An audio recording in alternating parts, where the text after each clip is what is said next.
Hey, it's Dr. Gratuorloff. You know, I had a few hits back in 1956 on Star Day Records out of Abilene, Texas.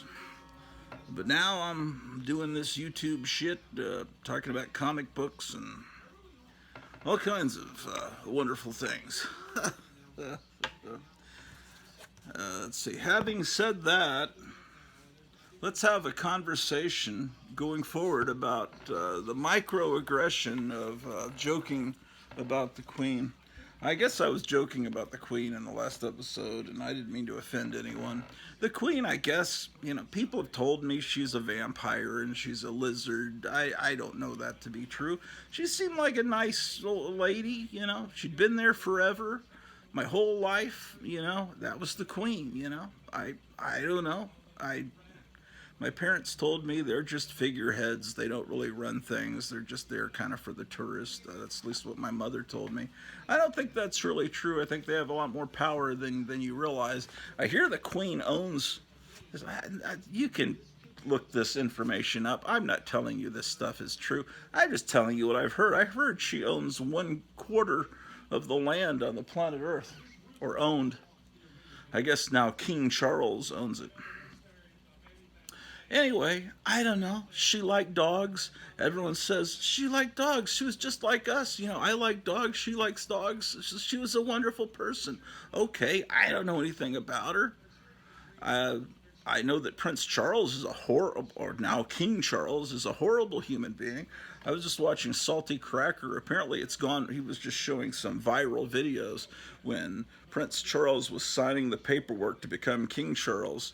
He was about to sit down and he saw that there were some papers on the desk in front of him and he just goes, move that. And then he wanted some papers moved out of his way and he goes, yeah. You know, he's just looking at this person with disgust and distaste. So I looked up on YouTube, I typed in Prince Charles angry, and I got all these videos where the microphone's off, and he's like, that bloody peasant, I hate him. He's the awful person. You know, he just seems like the type person that our country rebelled against. You know, see, I think it's important to do things in life and be respected for that, not just for being born into a particular family. But the Queen was born, it's not her fault, that was her lot in life. She was born into that horrible family, and she was forced, I guess, to marry that horrible cousin who was truly evil, that Prince Philip or whatever. I don't even know their names. I don't care about that. Why does anyone care? They didn't do anything. They weren't elected. They're just... But that... Prince Philip has said not once but 3 times, and you can Google this or DuckDuckGo it, you know, because Google is evil. Of course, Google owns YouTube. Oops. You can search it.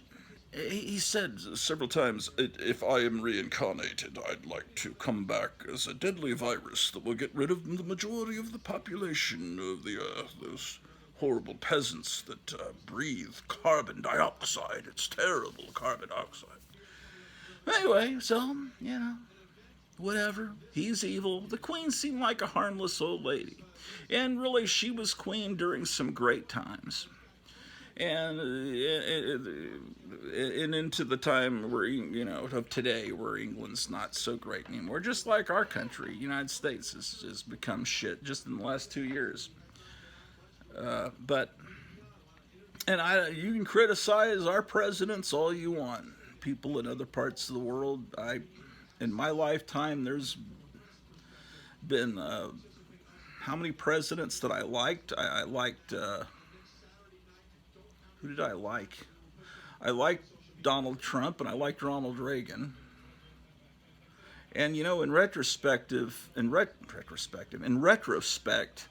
Richard Nixon was probably a great president because the press hated him so much, and that Watergate was nothing, absolutely a pimple on the butt of what's going on with Biden and his son. You know, so he was probably a great president, but LBJ was terrible, and he forced families to split up by, you know, you can have money from the government, but not if you've got a father in the household. So they have, the dad has to move out, and then you've got kids growing up without dads, and boys that grow up without dads can turn out to be some real, not always, but they can turn out to be very misguided people in life. So anyway, cheers to the Queen. Cheers to, yes, 3 cheers, whatever you call it. God save her. But now you've got that King Charles is going to be a real motherfucker, because he's an angry son of a bitch, and he's right in there with the World Economic Forum and his daddy wanting to get rid of a lot of the world population. So be careful of that sumbitch. Anyway, you're here to see comic books, but you're going to hear me talk first. I've been hearing, I'm going to show you some Marvel 1970s horror books. Oh, I saw that there's a trailer for a special in October. It's filmed in black and white from Marvel, Disney Marvel films. Werewolf by Night. It's black and white. It doesn't look anything like the comic book I remember, but people on YouTube are saying it looks like a Hammer movie. Bitch, have you ever seen a Hammer movie? That didn't look anything like a Hammer movie. Hammer movies are brilliant Technicolor and rich red blood, red. They were going for a universal horror look, but people these millennials don't know anything. It's not their fault. They weren't taught anything. And no young people watch this show. No one under 35 watches this show, because I get the stats from YouTube. And so I could teach you a lot about comic books and movies, but you're busy watching TikTok, man. But having said that, I've got my cheat sheet of cool things to say. I guess what I said was problematic about the Queen, so I apologize for that. I mean this sincerely. It's not hyperbole. But here in our country, people earn royalty. Like our royalty are people like Marilyn Monroe and John F. Kennedy was a great president, but I wasn't president. I wasn't alive when he was president. And I've been told horrible things about him, about his promiscuity, but which that's only a problem when like Donald Trump said, grab him by the pussy, but and that's a real problem for the liberals. But if you've got Clinton, President Clinton jumping on airplanes with Jeffrey Epstein, oh, that's not a problem. It's only a problem when that horrible man says it. Oh well. Going forward, every fucking episode of Big Brother on CBS, they say going forward or moving forward multiple times. And that's the only show on network that we watch. And I haven't started the new season of Stargirl, but if someone says the word forward in that, my brain's going to explode like scanners, because they're programming us with that Democrat, ultra-democrat, socialist, communist jargon. They want us to think forward. That's the cool word to say. Maybe it's coming from TikTok, which is, of course, Chinese. So anyway, I'm just chilling, thinking about what my neo-pronouns are going to be. But anyway, I'm sorry for that micro or macro aggression against the royal family, because the royal family are very important people, yes. Yes, so, Elvis is our royalty, the Kennedys were kind of royalty. I love, the Democrats hate him, but I love Teddy, not Teddy, fucking, son of a, I hated Teddy Kennedy. He was a fucking horrible person, but,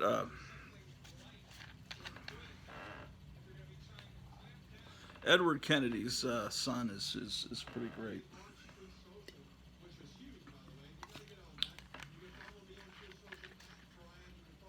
No, not Edward. I can't even remember the fucking names. Robert Kennedy's son. What the fuck? Edward is Teddy Kennedy, right? Robert Kennedy, the one. is a good guy. So, see, the royalty here in the United States means nothing to me. If I was in England, I wouldn't care about those fucking people. Anyway, so that's a very sincere apology. Well, I was listening. You keep getting these milestones thrown at me. Like Friday, they're saying this is the 56th anniversary of the premiere of Hanna-Barbera's Fantastic Four on Saturday morning TV, and then yesterday, I think, was the anniversary of the debut of, I think, in Georgia the Jungle too, also premiered in '67, and then. It's like every couple of days, everyone's all over Facebook. This is when this premiered and all these great shows, because early September is when all the TV shows premiered back in the old days. I think my dog is hungry. So, and of course, Buddy Holly was born on September 7th, 1936. Now that's real royalty. He's someone that actually changed the world. But I guess Prince Charles is going to try to change the world by getting rid of you.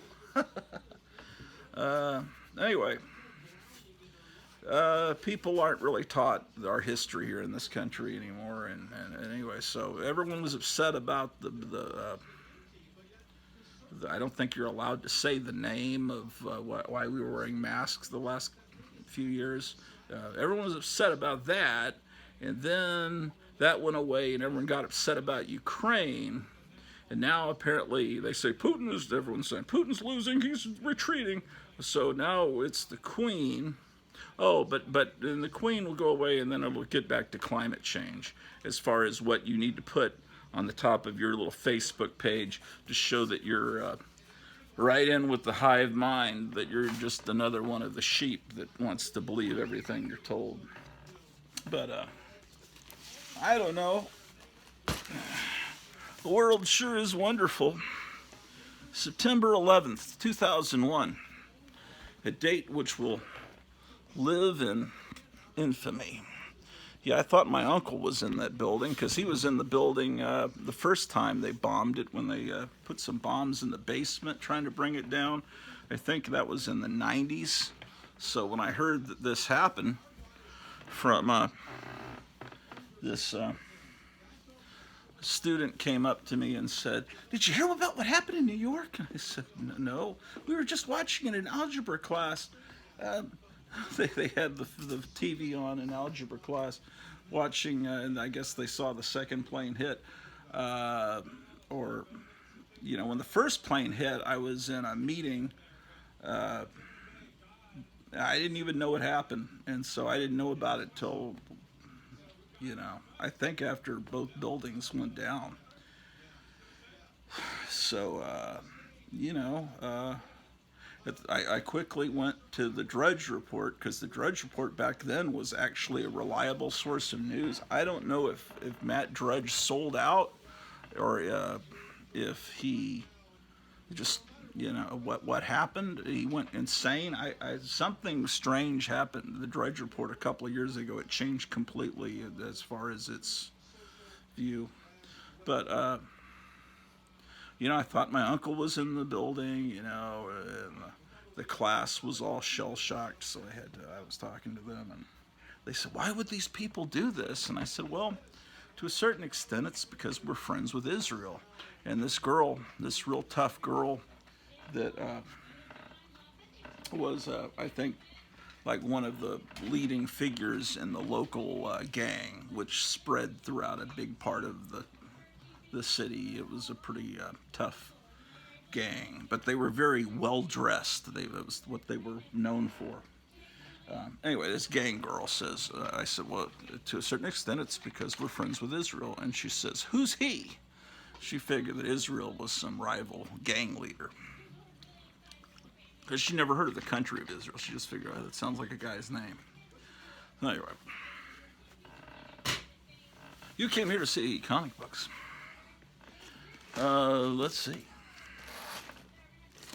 Well, I started separating some more stuff. Oh, look at this comic. Thrilling crime cocktails. The Chameleon. What are you up to, Drew? Anyway. Oh, look. Todd Holton, Super Green Beret. You know, John F. Kennedy didn't want us to get into Vietnam. It was, so that was, so, you know, he had to be gotten out of the way. But LBJ, that was a horrible president. And I'll say, to me, he's worse than the royal family. So, you know, it's fine. You can insult people. You have, well, you used to have freedom of speech. I don't know if you do anymore. I've heard of freedom of speech. It used to be we had that. Okay, so I separated the Marvel horror. I also separated some Marvel humor comics like Crazy. Now, a few years later, or maybe about a year after this came out, they started Crazy as a magazine, which was a Mad Magazine ripoff. But the first 10 or so issues of Crazy the magazine, it was almost half Mad, half National Lampoon. It was pretty good. It had really great writers and artists. But this earlier Crazy, is reprints from Not Brand Echh, one of my favorite comics. And Marie Severin did some new covers for this comic. And this is the Terrific 10, the cartoons that premiered on Saturday morning, back when Saturday morning was something that was important in our lives. Pink Panther, Underdog, of course, those are just reruns. Jetsons, first hour and a half were old cartoons. Then they had the Hound Cats and Roman Holidays. Those are cartoons I never saw, the Hound Cats, Roman Holidays. I think Roman Holidays, I guess they were trying to, you know, they had was that Hanna-Barbera? I don't know. It's like a family in ancient Rome. Kind of like the Flintstones, you got the Jetsons. Well, this was the Roman version of that. The Barclays was all in the family, but they were dogs. But I'm sure they kept all the political, racial stuff out of it. There's C-Lab 2020, which I think that horrible Cartoon Network, their Adult Swim, which is run by absolute creepy criminals, Jimmy Savile types run that.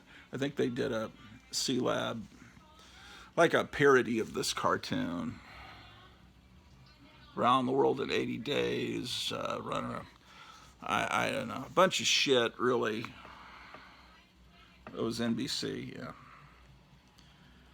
Yeah, anyway, so it's that comic. Creepy one. I'm sorry, crazy one. Here's another copy of Crazy.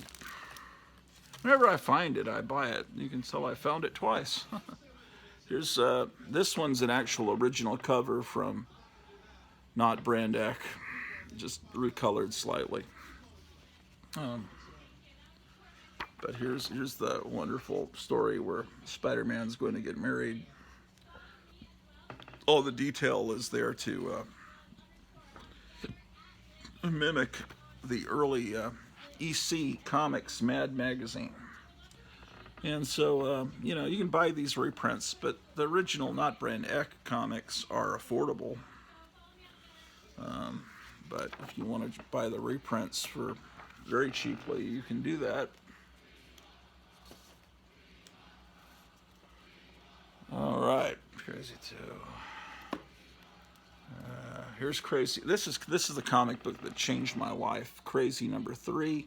It reprints Not Brand Echh, where they have the origin of Superman, or Stuperman in this case, and it's get Ringo Starr looking at him. So this was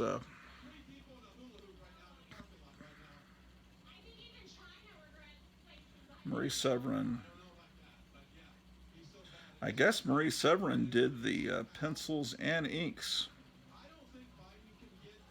Yeah, I think so. That's pretty cool.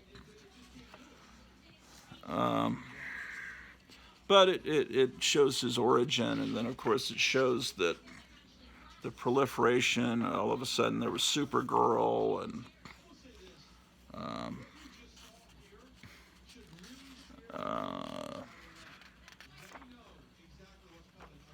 and then the Superman. Look at that, the Joker. But all the Supergirl, but then all these animals start showing up. Pretty soon he has this giant family, and then he eventually all the Marvel superheroes show up, and look how great this is. A kid brought this comic to school. I don't have that copy anymore. It was so beat up. It was drawn in. It was in absolute poor condition, beyond poor. But I traded something to him for it because it was just so incredible. This is the origin of the Fantastical Four. It's a panel by panel parody of the Fantastic Four #1. Look, one of the policemen is James Bond. And so in this one, every panel is based on Kirby, but Marie Severin penciled it, and then Tom Sutton, who was a great artist, inked it. So this is a fantastic thing. Get all these celebrities like Ronald Reagan in here. There's Fearless Fosdick. I'm starving, man. I only had one Pop-Tart for breakfast. Anyway, I think that's supposed to be Uncle Creepy. I'm pretty sure. Anyway. There's Lady Bird Johnson. It's like you've got to kind of know about the time period. Human Torch. Well, I think I heard who was cast as the Invisible Girl, or no, I guess it's Invisible Woman now, in the Fantastic Four movie. I saw a picture of her. I'd never heard of her before. She looked completely acceptable as Sue Storm, and I saw a younger guy with blonde hair that was cast as Human Torch that actually kind of looked like the guy in the comic, which is shocking. And I've heard that I think that guy that played the joking Green Hornet, Seth Rogen, or Seth, there's 50 million Seths in Hollywood, is playing the Thing, and I guess he could do the voice, because the Thing, it's just all it is going to be the voice. It's going to be CGI, and I guess that guy that was in Doctor Strange that everyone's wanted to be Mr. Fantastic is going to play Mr. Fantastic, who has a beard, because I guess in the new comics Reed Richards has a beard. I don't know.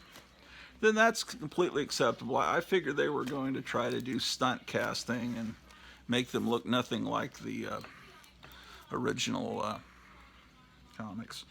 Here is spoof #2. I put spoof #1 in the Silver Age, and this came out a few years later.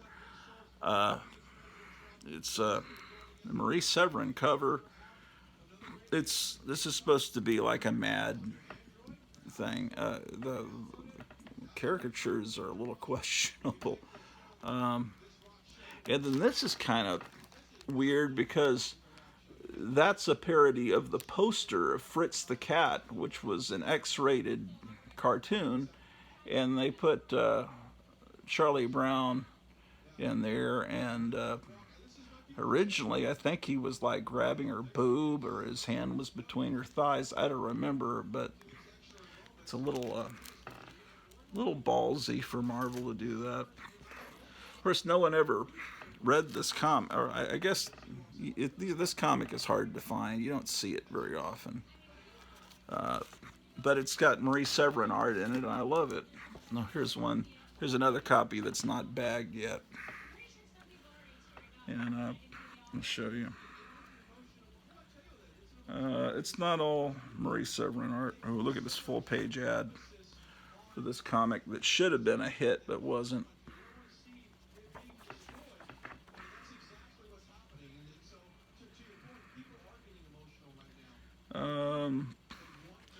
Oh, it's got a parody of Frogs with Marie Severin art, with Herb Trimpe doing the inks.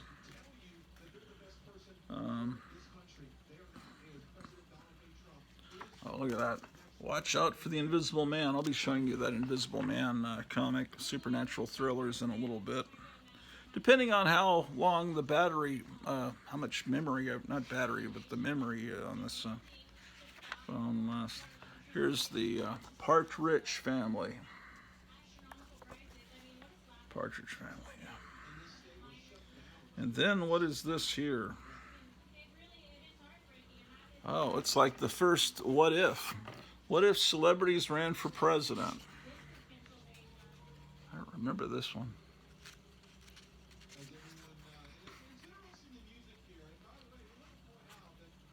Okay, they've got, you know, John Wayne, they've got Joe Namath. Oh, what if Cookie Monster ran for president? I'll be,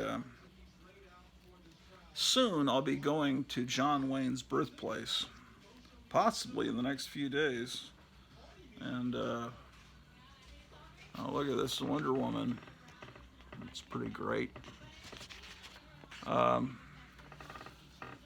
Here's what's going on. Tomorrow I should get a package from Gotham City Comics. He's trading me a bunch of cool stuff for me to draw a cover on one of those blank Virgin, whatever you, not you know, where they have the title, the trade dress, whatever, and then it's blank.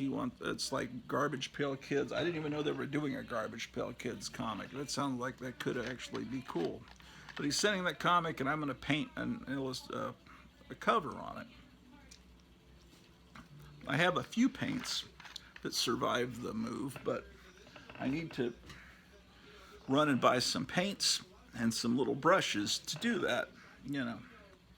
And because I think he's trading me the hardcover version of the Eerie Publications, all the complete covers of Eerie Publications horror sleaze magazines, and some comics for this. And I think that's probably at least $50 worth, because a hardcover book's probably pretty expensive. So anyway, I got to get some brushes to do that so I can finish, so I can complete the deal. So they don't sell stuff like that here locally. So either got to drive to this Walmart that's off that way for 45 minutes, or I could drive to Des Moines, which is an hour and 15 minutes maybe. The southern part of Des Moines has a half-price books and records, and I'm sure they've got like some kind of art supply place where I can buy these things. And but anyway, on the way to Des Moines, you've got to go through Winterset, which is a beautiful town. I've seen it on YouTube, and you can go into John Wayne's house, and you can see the room where he was born, and then there's a museum next to it. And so maybe I'll do it one of the next few episodes. You'll actually get to see where John Wayne was born. Anyway, here's spoof number 4 with a parody of Blacula and Marcus Welby Jr. You know, see, they did parodies of things that no one did. Mad Magazine wasn't going to do a parody of Frogs or Blacula. They're doing parodies of these movies that are that were a big deal when they came out, but they aren't really remembered now. Here's Blacula. Now, of course, that was William Marshall that played Blacula, who would later be the king of cartoons on Pee-wee's Playhouse. But damn, it's fantastic. And a lot of people don't even know.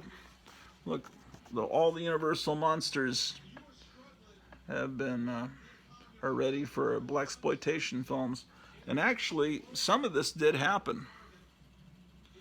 They did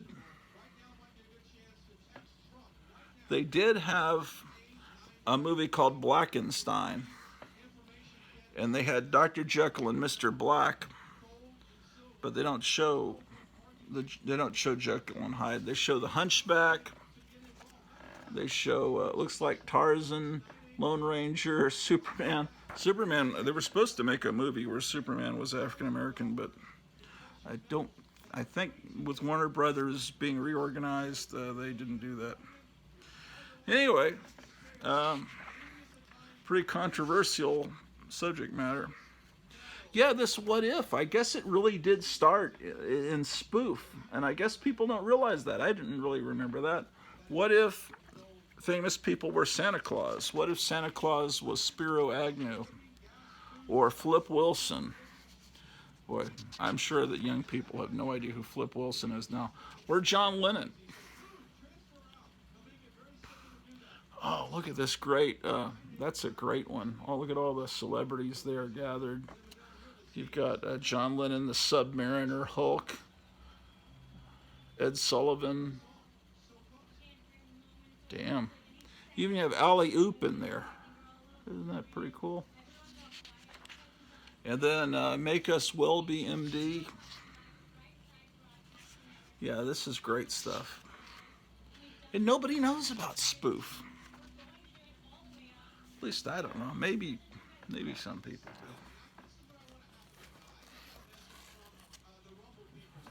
I think I got another copy of Spoof number 5. This is the one I traded in 4th grade. I traded a friend of mine for this, and it was almost the end of our friendship because after, was it this copy? No. I think the one I traded him had some folds here. Anyway, this might be an upgrade I got later, but this is a post-apocalyptic issue. It's got a parody of Night Gallery, but everything in this is after a nuclear war, thus the mutants. And they got Teddy Kennedy, Joe Namath, and Woody Allen. Oh, there was a picture of Bruce Springsteen the other day, and they said, guess who this is? And it looked exactly like Woody Allen. Bruce Springsteen has become, he looks exactly like Woody Allen now.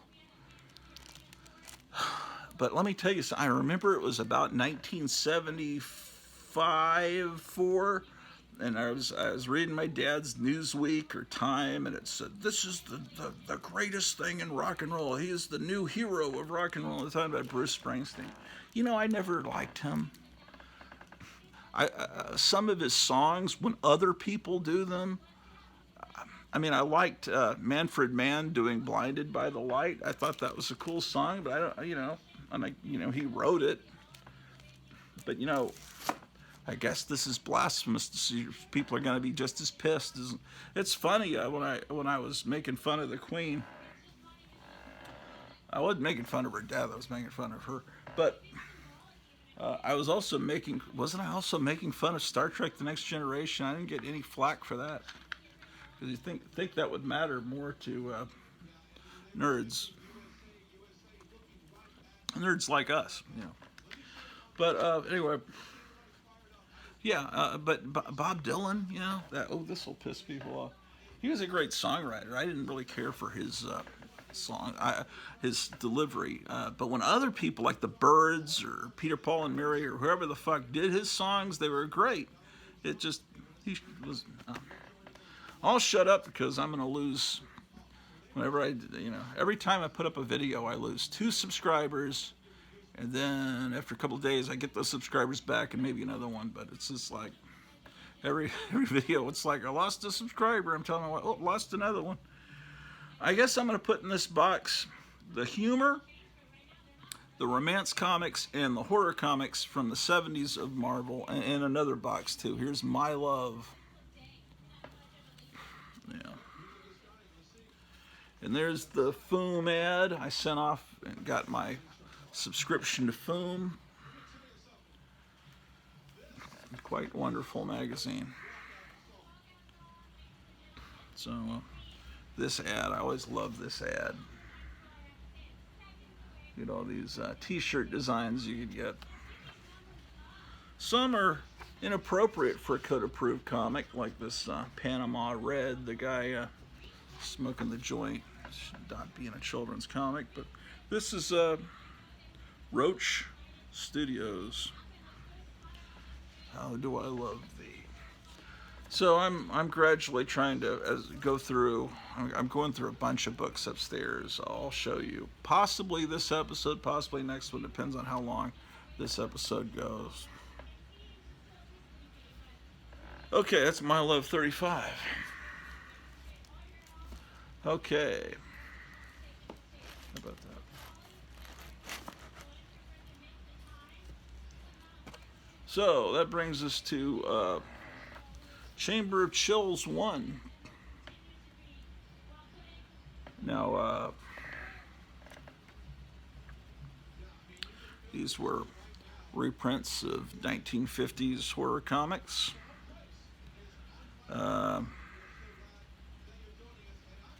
Well, not entirely. This first story is a new story. So it looks like it's like the romance comics. They would have one new story, and then the backup feature would be reprints from the old days. But yeah, you can tell this is 1970s vintage here. Especially, you kind of tell that. 1950s, they would have never had the nudity in the comic. God damn, I'm starving. Then this is very clearly 1950s pre-code. Well,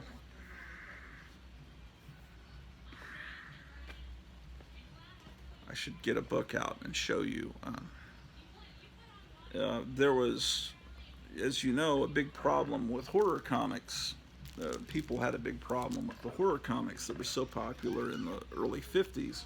And people thought these comics were turning kids into the crime comics were turning kids into juvenile delinquents, and the horror comics were too gory and frightening. I think I've got to have Chamber of Chills 2 through 7 somewhere, but I'll find them probably. But anyway, at this point it looks like I go from issue 1 to 8. I'll have to look them up on mycomicshop.com. I'd know by looking at the covers. But 25 cents was money back then, and I couldn't afford to buy every comic that came out. By this point, they weren't trying to do new stories. It was, this is 100% all old 1950s stuff.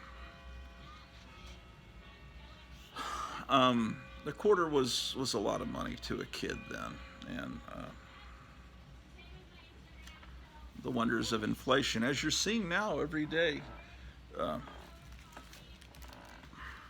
Anyway, so the Comics Code came along and forbid comics from having vampires, werewolves, zombies, unless they were classically depicted, like if you're doing an adaptation of Bram Stoker's Dracula or Mary Shelley's Frankenstein, you could get away with that.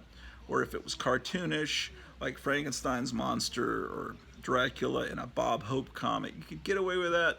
But otherwise, it was all forbidden if you were going to have this seal of approval on your comic. And this was done by the comics industry to try to keep the government from cracking down and possibly doing something far worse to them. So they said, we'll self-regulate ourselves so that these politicians in Washington don't do it to us.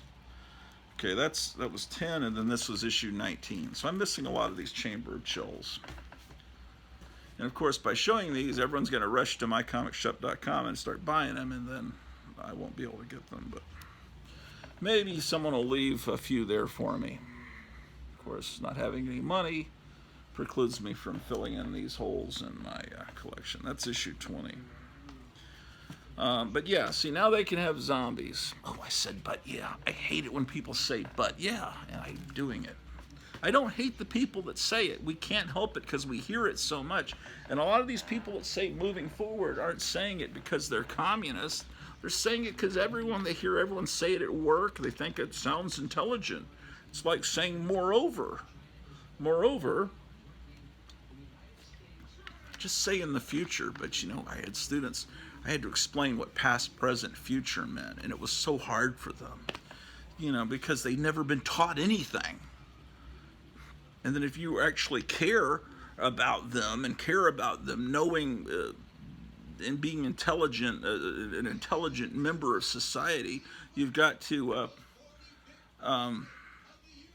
you got to explain stuff, because they're never going to understand anything. If they get to college and they're reading American literature, and American literature, Edgar Allan Poe, whatever, it kind of expects you to have William Shakespeare, whatever, it expects you to come to the work with a certain amount of background knowledge. Like, whether or not you're religious or not, it expects you to know who Adam and Eve were and what the story of Adam and Eve was. It's part of our culture.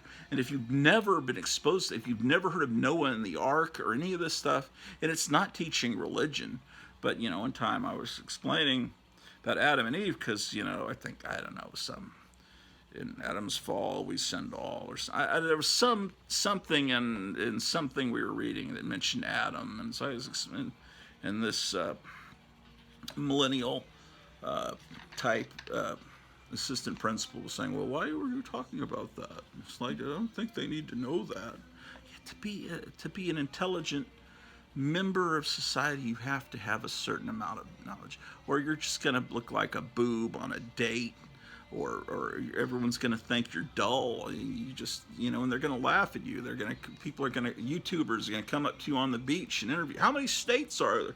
106, 52. When was the country formed?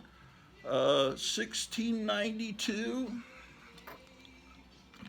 People don't know anything. They don't know the state they're living in. They don't know the capital of Washington. They don't know the capital of the United States. They don't know anything. You see that. And anyway, Chamber of Chills, isn't that wonderful? So, goddamn.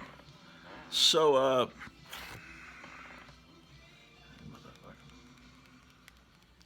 turn that music down because that'll get us offended.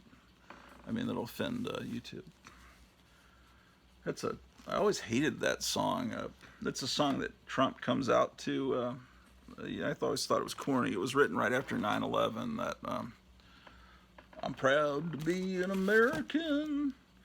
But now I kind of like it because I associate it with Trump coming out on the stage, and I'm sure that will horrify some of you.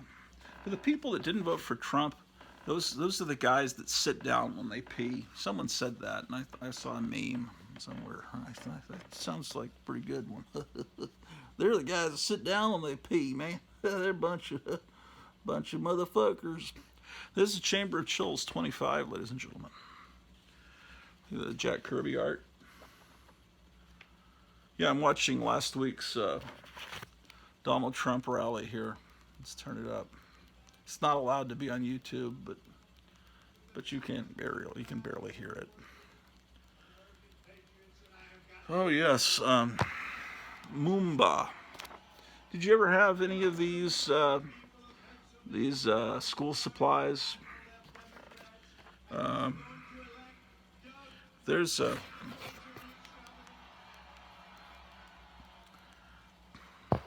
there was a Thor one. I noticed I have several copies of the Thor comic that they used for that. 25. Okay, I have 2 copies of Chamber of Chills 25. Chamber of Chills. Here comes Drew the dog. Here's Creatures on the Loose 14. I think I have some of the earlier issues in my Silver Age boxes. But this is very early Bronze Age. In fact, I think this is probably the first month that comics were 20 cents, because later it would be the more standard way that you see it in the Bronze Age, like that, with the squares instead of the round 20-cent. Yeah, so it's got old stories. But anyway, I was telling you about the Comics Code. It was the Comics Code relaxed its standards about 1971 and said, oh, okay, you can have vampires, werewolves. We've been through Vietnam. We got Deep Throat playing in the theater down the street, and let's and Stan Lee had fought the Comics Code to have a story, a Spider-Man story where it showed the horrors of drug abuse. And they said, no, you can't do that. You can't have drugs in a comic book. And so, yeah, but we're talking about how drugs are bad. And so the Comics Code relaxed their standards, so everyone started making horror comics. DC, House of Mystery, House of Secrets, became more of a science fiction superhero comic, and Joe Orlando turned them into EC horror comics, basically, and they even kind of looked like EC comics on the stand, and they had horror hosts. And Marvel was doing more reprints of their old stories than they were doing new stories. But Creatures on the Loose, issue 16, turned into a barbarian comic. Gulliver Jones, Warrior of Mars, this is obviously they had put out a Conan comic and it was successful, and I guess DC had the rights to Edgar Rice Burroughs, and they were doing the John Carter Warlord of Mars stories in Weird Worlds. So they got the next best thing, which is Gulliver Jones, which I think predated, I could be wrong, John Carter. I think Gulliver Jones was a few years before that. And as far as, and this feels thick, so it's probably going to have a Mark Jewelers kind of. It's not a Mark Jewelers. It's one of these where it asks you if you want to be a peace officer. And then it has this diamond thing, but it's not Mark Jewelers, it's National Diamond Sales. And then it has this highly, in my opinion, inappropriate negligee lingerie ad, because they figured this was being sold to GIs on army bases. But what they didn't realize is that if your dad is in the army, they take you to the PX with them, and the kids buy the comic. The comics are not just being bought by enlisted men; they're being bought by kids. So anyway, it's all right. I guess it's healthy for young boys to see that. Here's number 17. I never read a Gulliver Jones book, but I know that these stories exist. What was Gargantus? Looks like someone Joe Biden would appoint to. Oh, did you see the guy that's been put in as the czar over monkeypox? The people are. I mean, it's not that his sexual orientation. People are making fun. They found old pictures of him. You Google his name and you find these pictures of him, and like one of those caps like the village people wore, kind of looks like a Nazi cap, and the bondage gear, like you see. It's not so much that as he's got like a giant tattoo of a pentagram, and he's got like his chest hair shaven into a pentagram. It's fine that he's that sexual orientation. The problem is he's clearly like a Satan worshiper type, and which just means they're another person that wants to get rid of the population of Earth. Here's Arnold Schwarzenegger. Speaking of people that want to get rid, he's remember he said, "Screw your freedoms, screw them." I prefer Charles Atlas. He should have played Conan, even at age 75, or if he was still alive. I don't know. Hey Google, when was Charles Atlas's death day? I'm sorry. Hey Google, when did Charles Atlas die? I don't know, but I found these results on search. Fucking idiot. Hey Google, play the sounds of a thunderstorm. I've got this little device over here that ADT installed. See it right there? See now, can you hear the thunderstorm? Isn't that amazing? So I could ask it to play Martin Denny music, but it doesn't. It will answer. It will respond to any, on your phone. If you say, "Hey Siri," it responds if to your voice. So if I'm watching this show back on the television and I say, "Hey Siri, hey Siri, hey Siri," my phone is gonna say, "What? What do you want?" But this "Hey Google" shit, it'll respond to anyone. So if you've got one of these devices in your house, every time I say "Hey Google," it's gonna ask you, "What the fuck do you want?"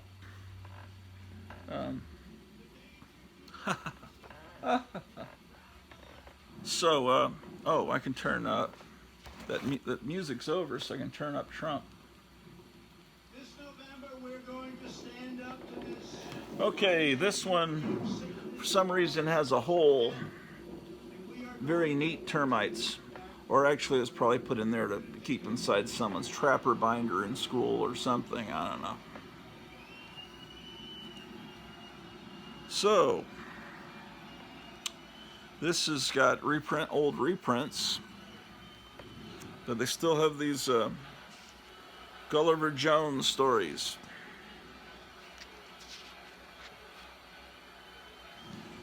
They look like they're wonderful stories, but I have a feeling that they aren't exactly like...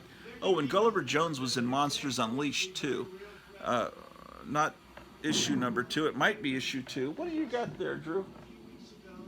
Oh, Drew has got her toy, but she also has a piece of paper in her mouth. Can you see that, Drew? What do you got paper in your mouth for? Shut up, bitch. Okay, so, the fuck was I talking about? Are you even paying attention? Yeah, man. Oh, in Monsters Unleashed, I think issue 2. I don't know what issue. They had Gulliver Jones in that too. I guess they were trying to make him. Probably it was probably in public domain even then in the early 70s. Oh man, I'm hungry. Look at that. Okay, so that's 14. No, these are out of order. 14. I already showed you that. 14. Oh, I showed you all these. Okay. Here's issue 19. The Red Barbarian of Mars. Okay, so I go from 19. Am I missing 20?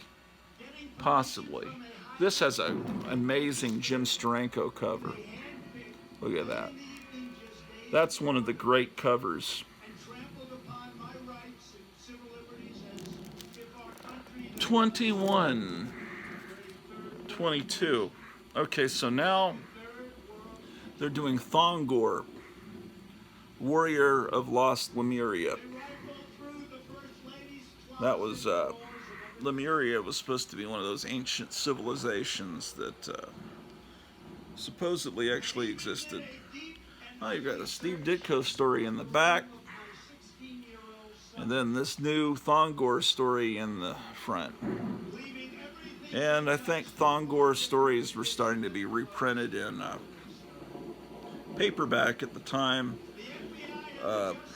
this comic came out, because it was an era where there was a lot of sword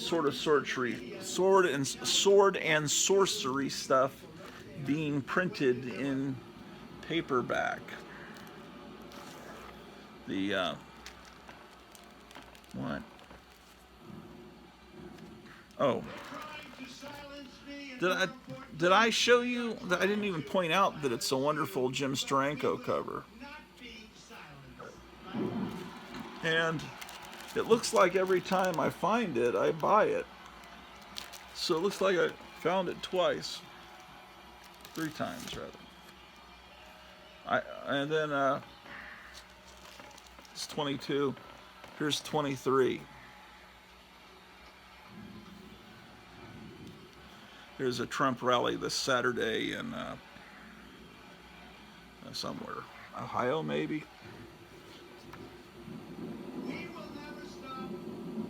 Yeah, so it's number 23.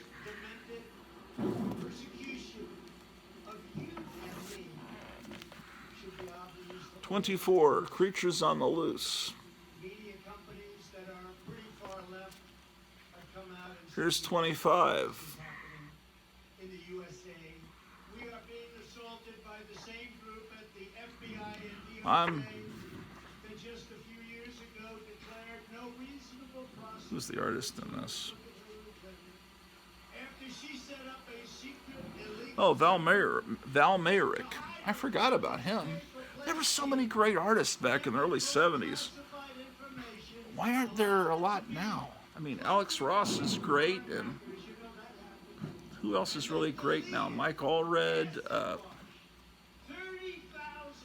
You know what? Who would have been good doing superheroes are the Hernandez brothers from Love and Rockets, but I think they were too happy doing their own stuff. 25. Another copy of 25. Here's 26.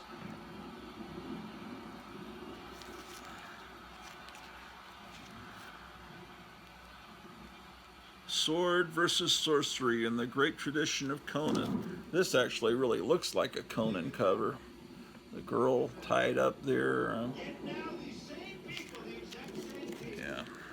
Demons dwell in the crypts of Yamath. Yaman. 23, 24. Who else is royalty for us here in the United States? Elvis, Marilyn Monroe, James Dean. There's no one today. There's no people today that are important to me, at least. The Kardashians. Okay, we're 25-cent era. Remember to always check for the Marvel value stamp. If a comic is a quarter, you got to always make sure that's in there. Here's another copy of the same issue. Let's see if it's got its value stamp. I never cut value stamps out. And apparently Marvel sold a stamp book that you could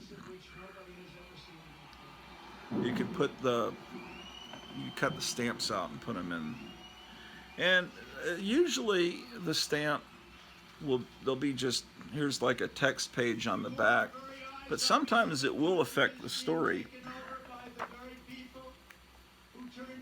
Okay, then 30 is Man-Wolf.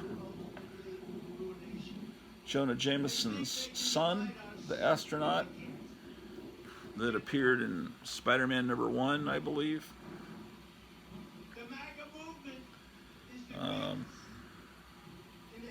George Tuska, artist. Vince Coletta, inker.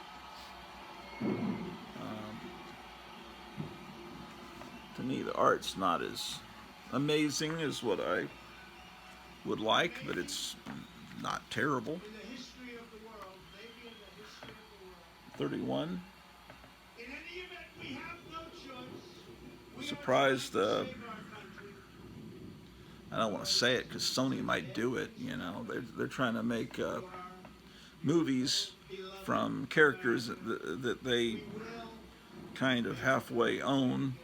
In the Spider-Man books, this would be one of those characters that they would be able to do that with. I hear they're doing Madam Web, who was an old lady in the comic. Now it's just this cute young girl in the movie. That's 31. And then I got two more 31s. How about that? part of all this consolidation, this organization, I'm trying to find out what I have duplicates of or triplicates of, and in some case, I'm going to try to sell some of this stuff. I should be having another package coming soon from when I went nuts during England Teens auction last week.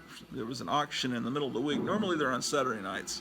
I tuned in last night and kind of watched what was being auctioned, and most of it just didn't look like anything interesting. There was an Atlas comic of Wolf the Barbarian, but I'm not sure if I own that comic or not. I don't think anyone even bid on it. That's Creatures on the Loose. Here's Crypt of Shadows 3. I thought I had Crypt of Shadows 1. I don't know. I'll have to look it up on mycomicshop.com. The stories that they would print in these tended to be, they were pre-code horror stories.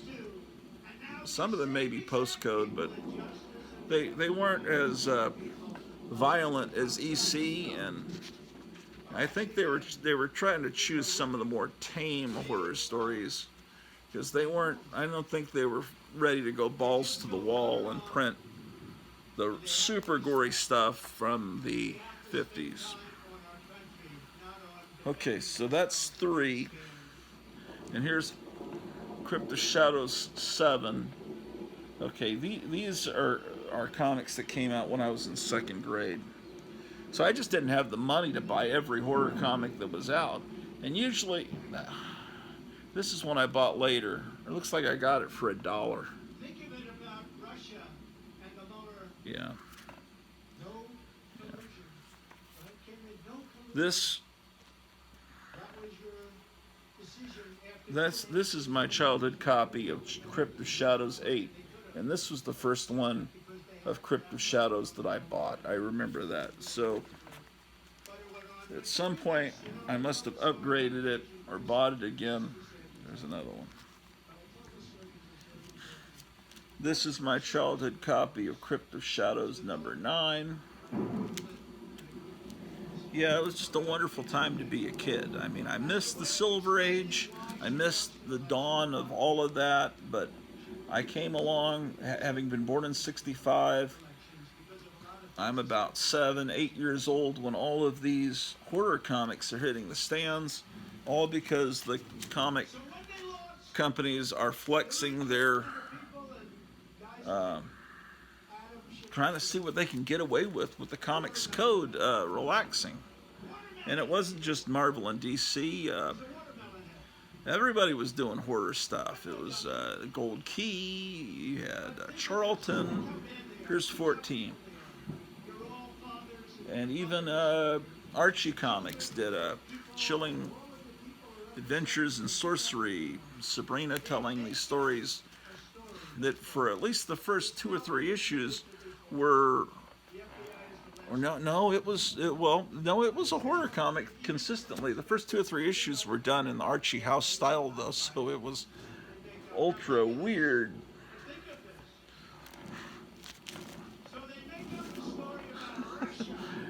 Trump always says, think of this. And I notice Biden's doing that now. He's starting to imitate. And this thing where Trump says, I'm the one that did this, I think that started with Biden. He's always saying, I'm the one that did this. I'm the guy. No, he says, I'm the guy that did that. Here's 14. Another one. So I don't have 15, 16. Here's 17. So it looks like I'm missing 18 and 19.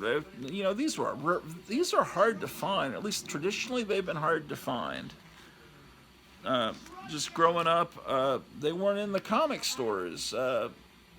If they bought a collection, these horror comics weren't put out on the floor.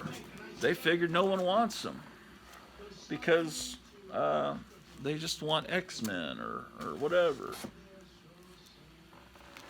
This is my childhood copy of Dead of Night number 1.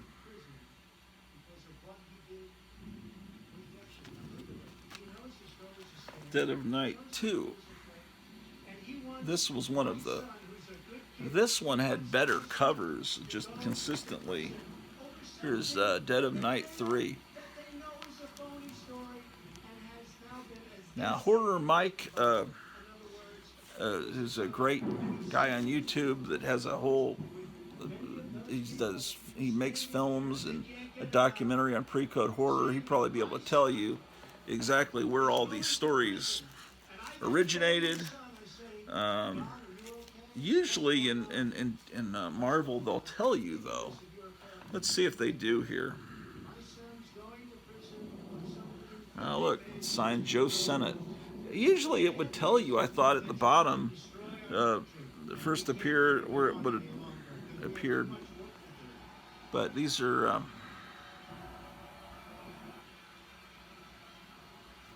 yeah.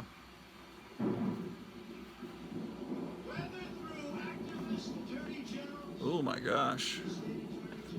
Look at that, the House of Fear. Look how Fear is done exactly like the Haunt of Fear in EC. It really looks EC. They were really trying to fool kids back in the early 50s into thinking they had purchased an EC book. Dead of Night 4.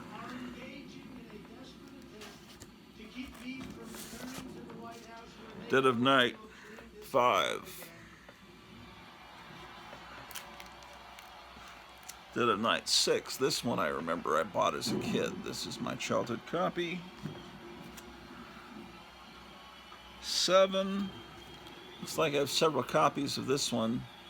Now, if I have several copies of one and you've got one I don't have and you need the one that I have duplicates of, contact me and, just in comments down below and let me know. Maybe we can swap. That way I won't get in trouble with my wife that I spent money.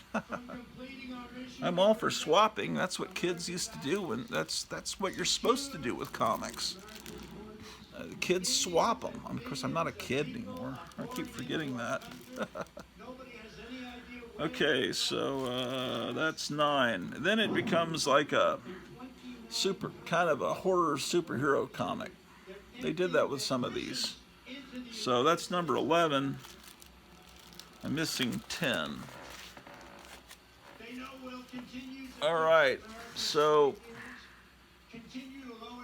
I have some issues of Fear in the Silver Age box, but this is my first Bronze Age, Fear number 8. Now this one's trashed. It's been chewed on by some idiot kid or bug or something, and the back cover's kind of got a roll and is barely attached.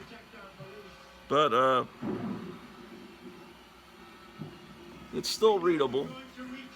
It's just I hate that the cover's in. I don't like that. Look, fellows, you can win your choice of neat prizes free regularly, plus as much as $1 to $6 cash every week. A kid that looks like that in the early 70s would look like an alien.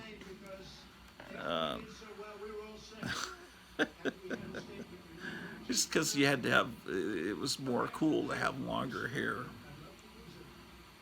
Oh my gosh. It's so wonderful, these books. It Crawls by Night.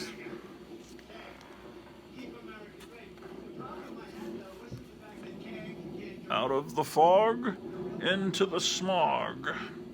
Relentlessly, ruthlessly. I wonder where Ruth is. That's from Fire Sign Theater. Okay, here's a key issue. Adventure into Fear 10. It's, I believe, the first appearance of Man-Thing in a color comic. He'd originally appeared in Monsters Unleashed. No, possibly Savage Tales number 1, I think. Yeah, Savage Tales number 1. Look at that. Gray Morrow, wonderfulness. Adventure into Fear. But the comic was really, technically, I think if you look it up, it's just called Fear. Let's see if in the Indicia. It's just fear. Look at that. Wonderful. Art, I tell you, the Bronze Age was great. Look at that guy. Someone Joe Biden would nominate for a major post. Look at this, man. Oh my gosh. Jim Starlin pencils, Rich Buckler inks. This is number 12, which means I'm missing 11, which is probably somewhat high dollar. I've got another copy of 12. Here's 13. He's pretty smooth. He actually kind of looks like he's a turd creature there. I've had to pick up stuff that Drew, our dog, has left behind. Look, he should be the man turd.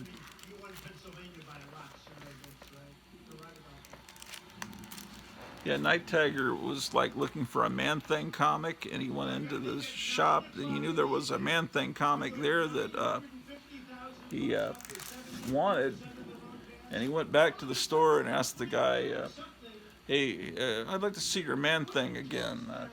And the lady that was working behind the counter started laughing because Man-Thing sounds like it's referring to phallus, the penis. Yeah. And when there was a big, thick issue, it was called Giant Size Man-Thing, and everyone laughs about that. They didn't mean it to sound that way, but here's 14. Yeah, the look of Man-Thing changed over the years. He got greener. It's like he's brown at this point. When did he become green? Let's take a look. Look at this cover. Can you imagine that something like this came out Wednesday, a new comic day? Here's 16. Here's another 16.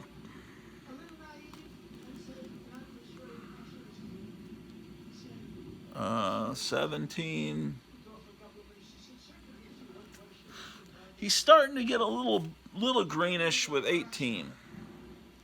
Maybe they were trying to distinguish him from the Swamp Thing, which was created about the same month, I think. These Man-Thing and Swamp Thing started. Of course, Swamp Thing was from DC Comics, but of course there was a precedent before in comics. The Heap from was another swamp creature that predated, that went back to the late 50s. This is Man-Thing 19. I think these sword and sorcery issues are kind of where I don't know where Howard the Duck first appears. It might be in one of these issues. That was 19. Something's written there. MyComicShop.com, back when it was a brick and mortar store in the late 70s, early 80s, it was called Lone Star Comics. They used to write the condition right there, and I think that's F for fine.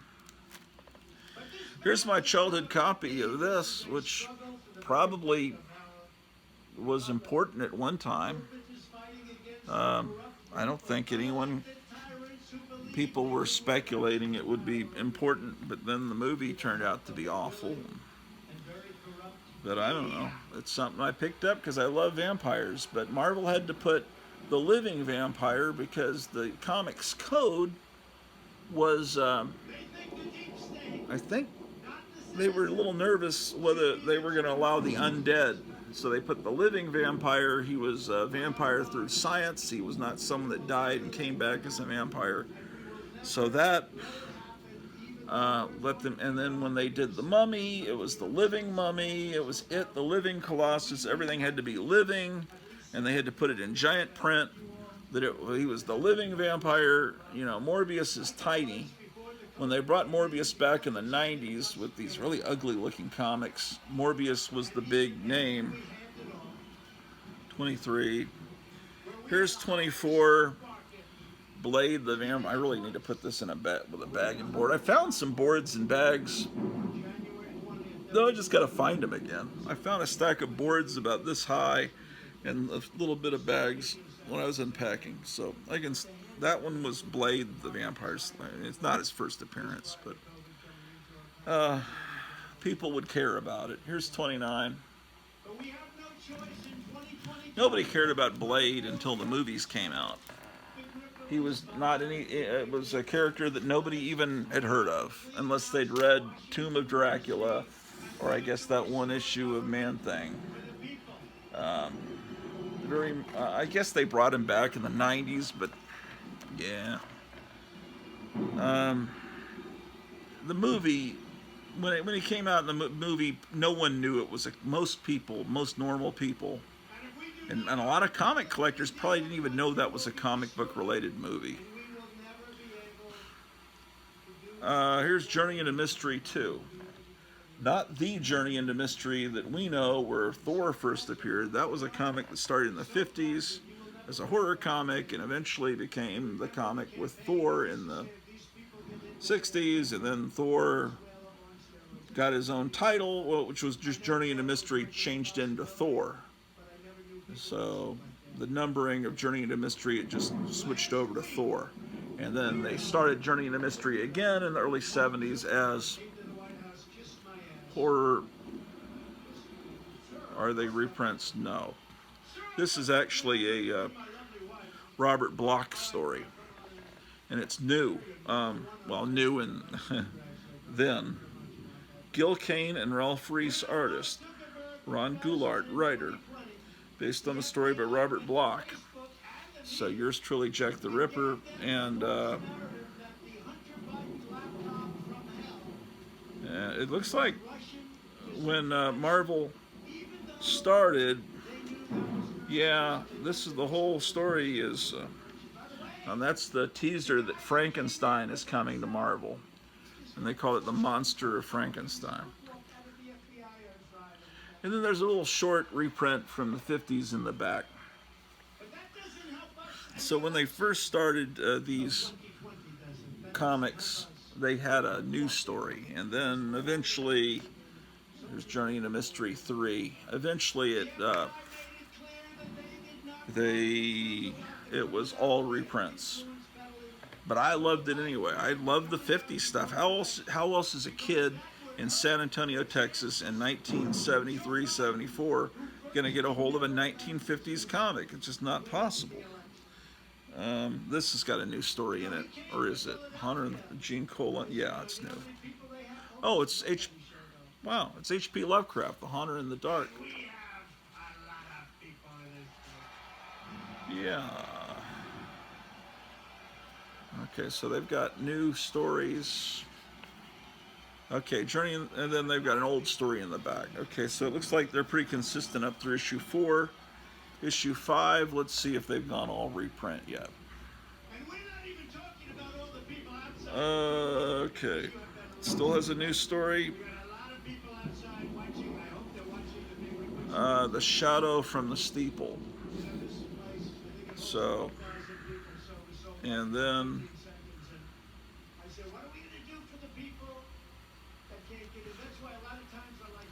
yeah, it looks like new stories. And it seems like the hippies that were working for Marvel, the young guys, they were all into Lovecraft, like a lot of, let's see, by 6, it starts with a 50s story. It's just very evident immediately upon looking at it that it's a 50s story. Yeah. Did I mention I'm hungry? Starving, man. Yeah, look at this 50s art. The way they would draw the boobs in the 50s with the bullet bras. This is, who's the artist?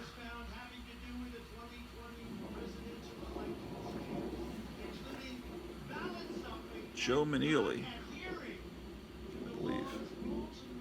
Yeah, this, I like how this guy draws. I like that I'm separating these horror comics from everything else. I think it's really cool to have them separated, and separating the romance comics. It feels great just to look at only this, and then I become more aware of what I need. See, they're reprinting should be scorned. now the giant monster comics. They're moving away from the Lovecraftian stuff. Insulin, and now our country is being 7. destroyed by people who got into office through cheating and through fraud. Now watch. The cameras Here's go Journey to Mystery 8. They're not allowed to put cameras. Oh, here's another copy that's not in a bag and board. Let's look at it. They don't want to hear that. You know why? But Republican leadership just doesn't fight because Look in at this. many cases they are intimidated and they're afraid. They're actually afraid. Republicans must The get Bewitched tougher bike. and stronger and fast. Damn, I'm hungry. Here's issue 9. Journey to Mystery 9. Here's Journey to Mystery 9. By the way, I'll tell you a guy that Here's Journey to Mystery 9. is your nominee. I've got 3 copies. Mastriano. 1, 2, 3. I watched Sesame Street. 1, 2, 3, 4, 5. Here's Journey into Mystery 10 with a wonderful purple cover. Here's Journey into Mystery 10. You know, when I was a kid and I was buying these off the stands, I would always pick a copy where this spine, this isn't a spine roll, it's just a printing. I would always make sure I got a copy where this was exactly on the spine, you know, lined up with the spine, the art lined up with the spine. I just intuitively knew to do that. I just knew it looked better. So obviously this is not one I bought back then because I would obsessively, compulsively make sure. I didn't get much sleep last night. Look at these dark rings. I had insomnia. The Threat of Timbu Ba. Here's 13. That was 10. I'm missing 11 and 12. Here's 15. The one we want to run against, the one person they didn't want to run against is Doug Mastriano. Okay, there's more. I kept hearing him. I'd be out. I'd see the people going crazy for Doug. Here's Journey to Mystery 16. This, I'm surprised I didn't buy this one when I was a kid, because anytime there were skeletons on the cover, I was right there. I'm missing 17. Here's 18. Later I'll watch this video back and I'll have my phone and I'll be looking on mycomicshop.com and I'll be looking at the covers of the ones I'm missing, Should be determined only by the American people, and I'll figure out, and that did not happen in 2020. And I'm you know, talking what FBI, but they're they look like. Okay. Supernatural Thrillers #1. I don't know what that had on it, but Supernatural Thrillers #2. This I bought when I was a kid. That's a Jim Steranko cover. in the world, and now It's The Invisible Man. never ever have happened if I was in the White House. Here's another copy that is not my childhood copy, and it's not in as good a shape because I kept these in pretty nice shape. But yeah, The Invisible Man. Oh, I said but yeah again. Shit. Boy, is that embarrassing. I make fun of it and then I do it. Who did the art in this? Val Mayrick. Yeah, I should have known. Great stuff. Okay, now, this was reprinted a few years ago as one of those dollar comics, those Marvel Masterpiece comics. It's a Robert E. Howard story that's been adapted, The Valley of the Worm. I'm not sure why it was reprinted. It must, maybe it was the first non-Conan Robert E. Howard story they adapted. It's a great comic, but I wasn't quite sure what was the significance about that particular issue that caused it to be reprinted. Here's Supernatural Thrillers #4, Dr. Jekyll and Mr. Hyde. You know, that looks like an Atlas cover, doesn't it? It's Marvel, but it looks very much like a cover of an Atlas comic. He said, this damn trip. It's Jekyll and Hyde. 2 hours and then I'd have to have my car charged. That's another thing. You mentioned Dr. Jekyll and Mr. Hyde to a kid today or a millennial. They don't know what that is. And it's just something in common conversation. You say, that girl's got a Jekyll and Hyde personality. Like, what? What are you talking about? They don't know anything. They don't have any common cultural references. There needs to be a common cultural core that we just expect people to know. It's like Ginger and Marianne, Betty and Veronica. It's like, what? Who are those girls? I don't. What are you talking about? It's just. Yes, I'm talking about the real glamorous girl versus the more girl next door type. Don't you know those references? No. What's Gilligan's Island? What's number 5? Well, there's 12 days until we see what mess Rob Zombie's made of the Munsters. Now he's someone that I know several people that know him. He's created some music I like. He really hasn't created any movies I've liked. I like his artwork. He has all this. It's like he grew up in the same house as I did. I mean, I'm sure he had all these same comic books and probably still does. He read the same monster magazines, watched the same movies. He has the same, there's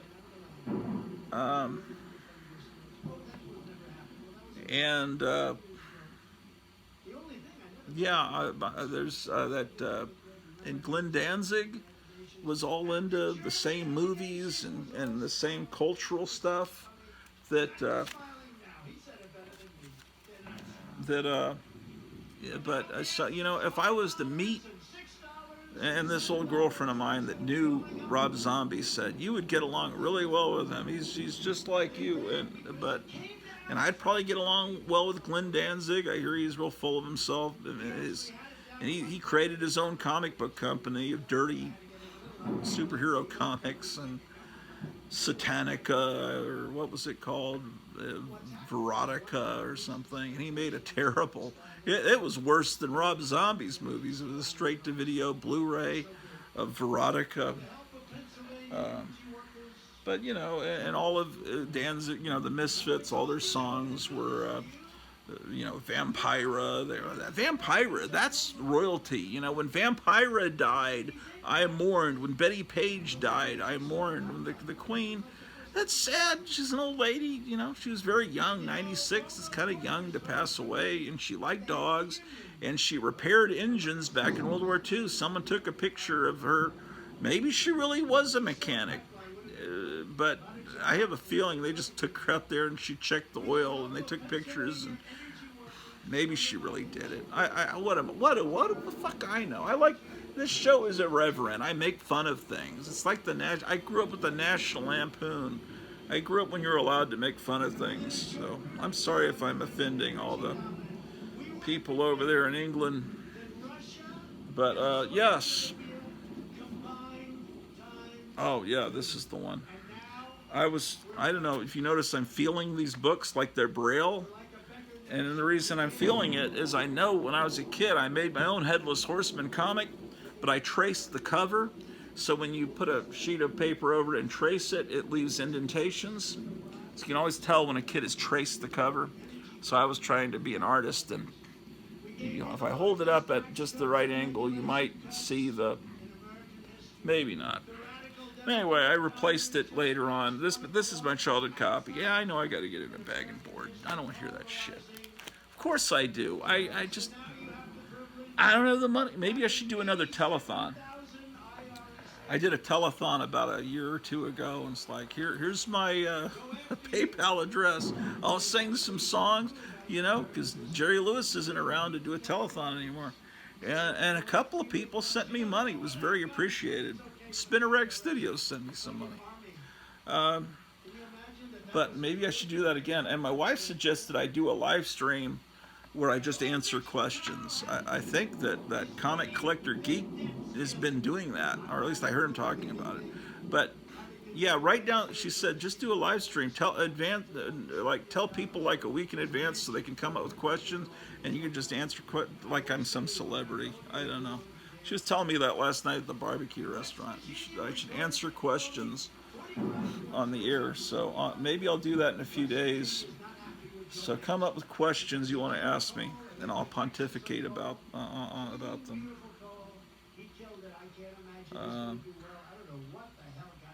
Yeah, I was. Let's see. Yeah, see how it says the living mummy? That's what I was talking about. He's not dead. He's alive. Don't worry, he's not undead. Eric Brain, during the auction the other day on Englantine's I Love Comics channel, was talking about me and how he says I have the gift of just talking and talking going on, and that because I used to be a school teacher before I retired, you know, I have this ability to just keep bullshitting and weaving stories about the comics and then going on to tangent and coming back to the comic and talking about this and that. And he admired it. I really was very flattered. I mean to thank him if he's watching this, because it was like that was a very nice thing. I like it when it's nice to hear people say nice things about you, you know. And my wife's about to start a YouTube channel too, so I'm gonna have to, when she starts, I'm gonna have to give you guys the address, and it'll be about makeup and collectible stuff like that. But I'm sure she'll get into politics, and it'll be a unique. I think if you like this channel, you'll probably like it too. Uncanny Tales too.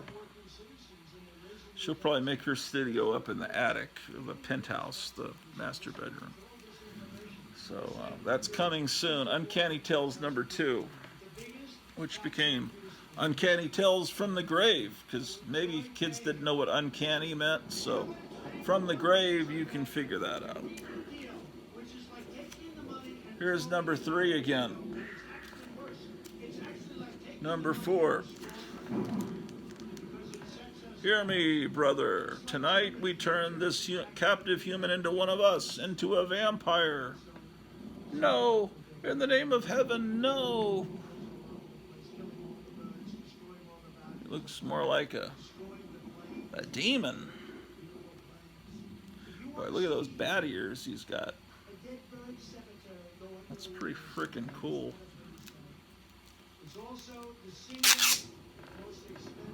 How about that? #4.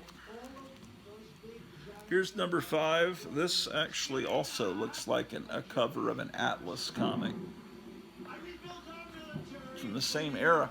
You know, Atlas did a pretty good job of recreating the look of a Marvel cover. This one, I remember buying this at it was some little small town, like some main street in a little small town in Texas, and I went to a antique store, and I got this comic, and it was all beat up, but it was one I didn't have, and you never see these horror comics from Marvel, and I remember getting this one, Uncanny Tales from the Grave 7. And then I don't have 8, 9, 10, or 11, but here's 12. Earthlings, there can be no escape, for the Titan shall conquer all.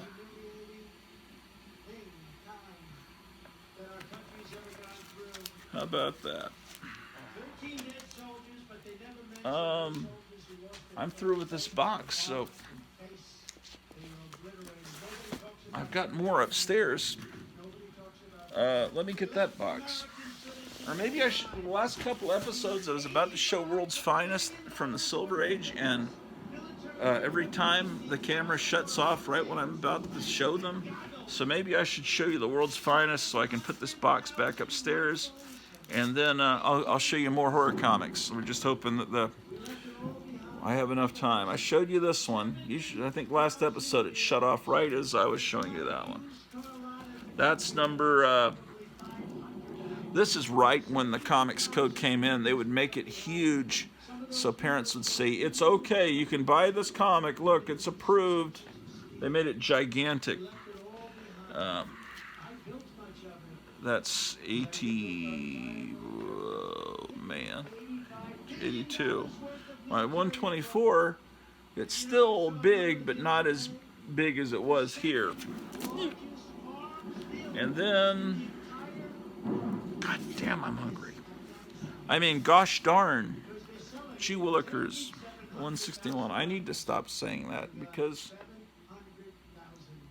that's taking the Lord's name in vain, and that's breaking one of the Ten Commandments. But you know, my mother made it sound like God damn was the only way you took the Lord's name in vain. But if you say God or Jesus, you just say God. You know, that's taking the Lord's name in vain too. You don't have to say damn after it. And you know, W.C. Fields in his old movies, he'd say Godfrey Daniels because he couldn't say that word, and it was funny. But you know, there was this kid in high school that looked like he was such a straight arrow with blonde, perfect hair, and in the line in the cafeteria, he was so religious. If you said G or G, of course, no one says gee whiz, or he would point out that golly is just a substitute for God. Gee whiz is just Jesus. Geez, you know, Archie Bunker would always go, geez, that's really Jesus. He would point out that all of these are substitutes so that you won't get in trouble with your wife or your mom for cursing these, but you're actually still taking the Lord's name in vain, is what he would point out to me. And it's like, G is really Jesus, and it's like, I'm trying. G sounds totally wholesome. Gee whiz, it's G-rated. It's like, oh. Anyway, here they are at the World Economic Forum. It's Klaus Schwab and King Charles deciding how they're going to get rid of the Earth's population. There's lots of covers on World's Finest where they're taking over the world as kings. It's weird how when King Charles comes in, his new wife, you know, after he got rid of Princess Di and cut her brakes or whatever he did to get rid of her, his new wife is considered the queen. But when Queen Elizabeth, that horrible guy he was still that she was married to, was never called the king. So if you're a girl, the guy you're married to can't become king. But if you're a guy, then it's weird. I don't understand there. I don't understand that religion, man. Royalty worship. This is 173. It's a key issue that matters to some people. You know, like $25 enough. I got this cheaper than that because it's first time since like the golden age that Two-Face appeared. Even though it's not technically Harvey Dent Two-Face, but it's the idea of Two-Face. So. A minor key. Here's 176.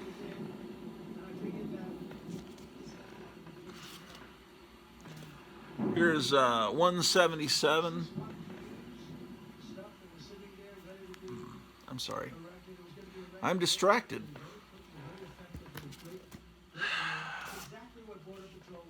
Sorry, Batman, but only steel chains can hold a raving madman like you. And, love these date stamps, man. I like it even more when it's got the year, though. But August 12th is when this was put on the newsstand. And I'll tell you what, that's accurate. Those things would glow and light up a room. I don't know what's in the plastic, but they were like lamps. They would really glow. And there were these little finger puppets from Hasbro called Kooky Spookies. They were ghosts.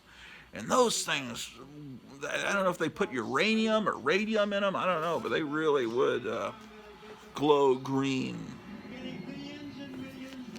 3 times shall I glow green.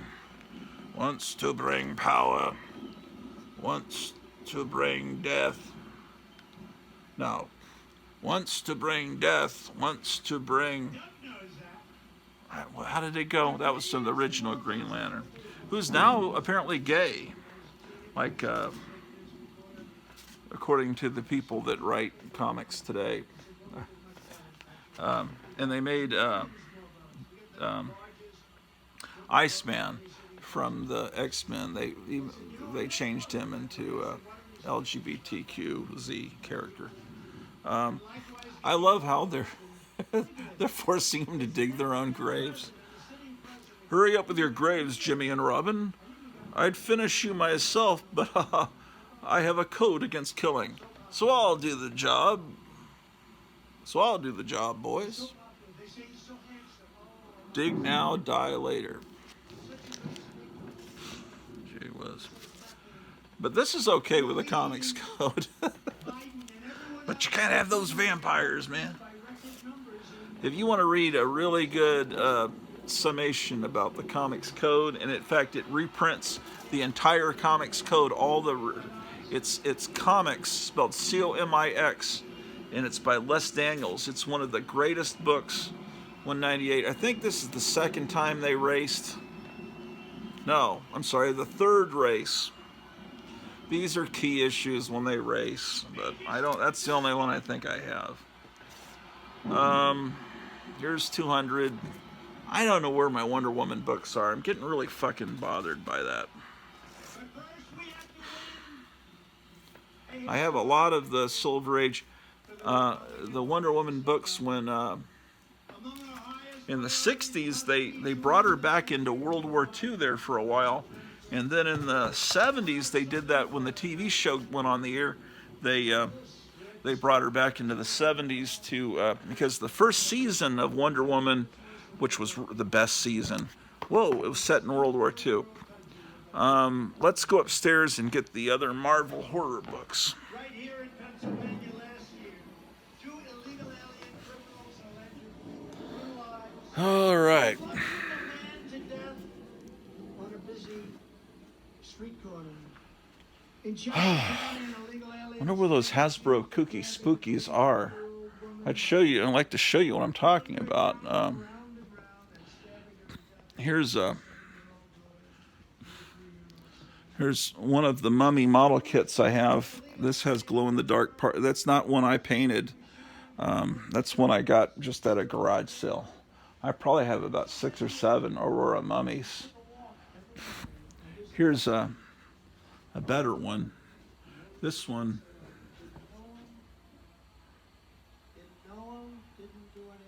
Where are the other? I have a real blue-looking mummy. Where's he at? You know, in the last episode, I was looking for my Kirk and Spock Mego figures, and I went into this bat room, and they were there, but I couldn't find them. Crypt Keeper of Castle Hills in San Antonio spotted them and was saying, "They're there, just go back and look." I did notice when I was watching the video later that Kirk was there, but I didn't see Spock. Let's go back in here and see if we can find him. This is the little museum kind of room that I'm gradually putting together. This is a poster that Graphic Man did from Crusaders from Mars, the comic book. He changed them into Batman and Robin. Look at that. He's a master with computer manipulation. Yeah, there is Kirk. Yeah. And there's Spock. And I see on Facebook they're putting out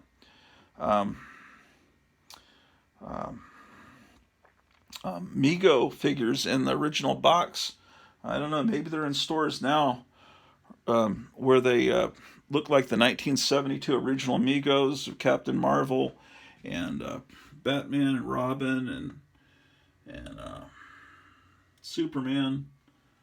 The original. Let's see if the Kooky Spookies are in here. Oh, that's the other mummy I was looking for that's painted to look just like the box with the bluish color. this guy, whoever I bought that from, painted it to look just like the box.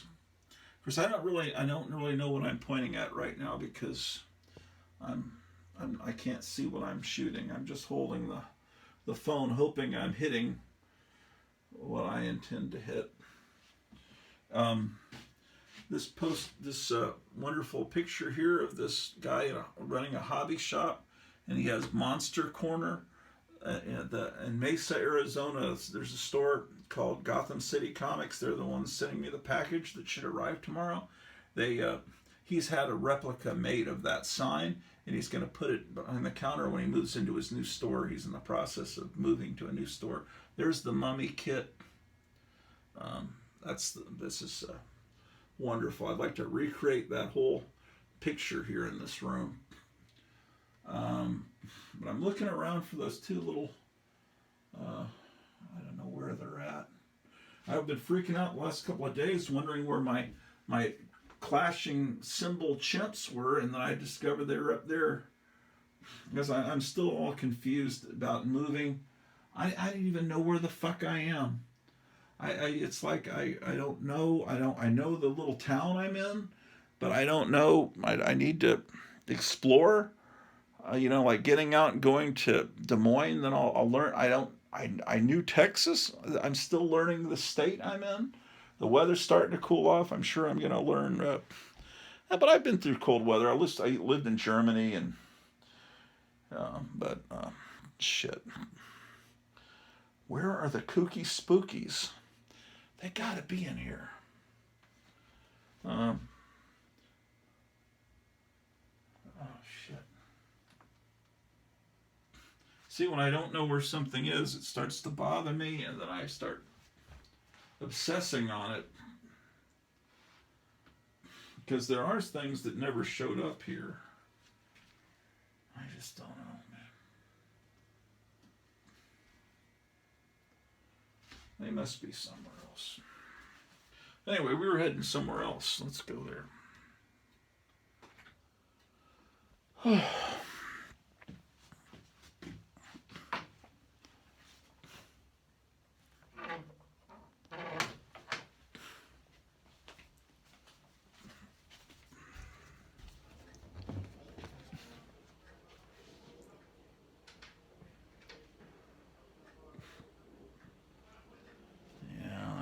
Maybe the kooky spookies are they're not there. Where are the kooky spookies, man?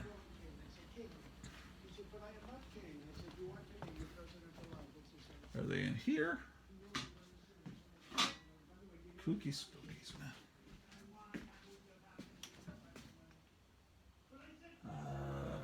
No. Oh well.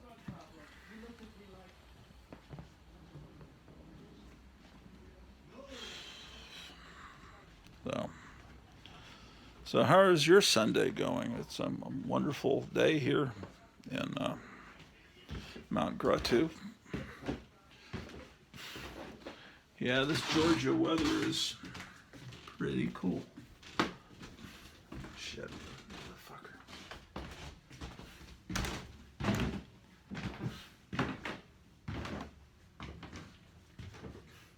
Yeah, I'm in the process of doing a major organization of comics, and I've got them all spread out up here.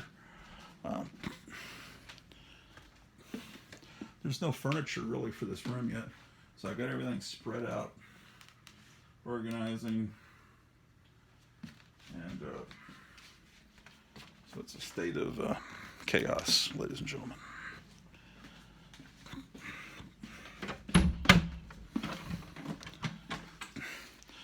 But in here in the comic room, I think, I put them in this Alex Ross X-Men box, the other books. So, because I had nothing else to put in here, my X-Men books, I guess you're supposed to put X-Men books in this fancy box, but I have too many X-Men books to do that. Buying these stupid art boxes is really folly. Just get white boxes because, you know, I don't know. I guess they look really pretty if you're trying to appease someone.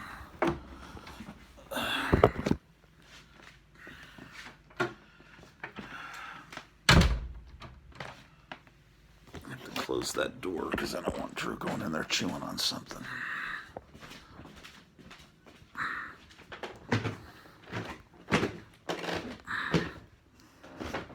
Oh, shit.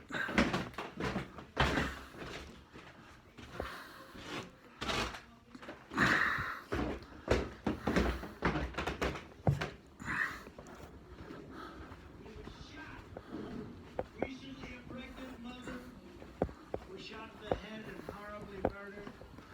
Her unborn baby was miraculously saved. Okay. Hey, Google, play the thunder louder. Funding to hire thousands and thousands more police officers nationwide. It's already at the highest volume. Oh, she's being a smart aleck. It's already at the highest volume. Well, that's not loud enough, man. And also, leave our police Already at the loudest volume indeed. do their job. Give them back. Yeah. All right. Nobody can do, and nobody can do it, but they're under siege. Okay. They don't want to lose their house. They don't want to lose their... The Age of Marvels. How fascinating. Okay, so more horror comics.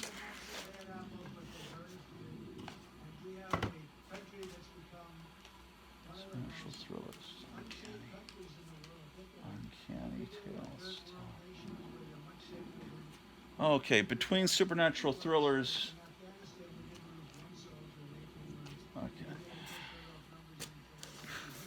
Okay, I should have shown you Tower of Shadows, number 1.